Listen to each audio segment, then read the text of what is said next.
ദേവലോകത്തിലെ ദിവ്യവസ്തുക്കളിലൊന്നായിരുന്നു സോമരസം.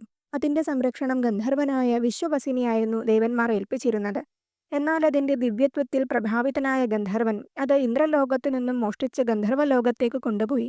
പ്രശ്നപരിഹാരത്തിനായി യുദ്ധം ചെയ്യാൻ തയ്യാറാകാതിരുന്ന ദേവന്മാർ അതിനായി സരസ്വതീ ദേവിയെ സമീപിച്ചു.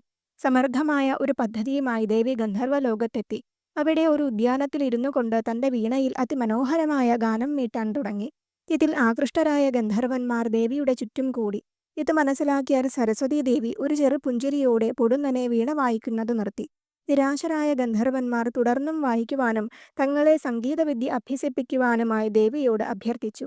എന്നാൽ അതിനു പകരം മോഷ്ടിച്ച സോമരസം തിരിച്ചേൽപ്പിക്കാൻ ദേവി ആവശ്യപ്പെട്ടു. തന്റെ ആജ്ഞ അനുസരിച്ച ഗന്ധർവന്മാർക്ക് ദേവി സംഗീതവിദ്യ നൽകി അവരെ ഗാനഗന്ധർവന്മാരാക്കി മാറ്റി. ഈ വസന്തപഞ്ചമിയിൽ ജ്ഞാനവും കലയും സംഗീതവും നൽകുന്ന സരസ്വതി ദേവിയുടെ അനുഗ്രഹം നമ്മെ എപ്പോഴും നയിക്കട്ടെ.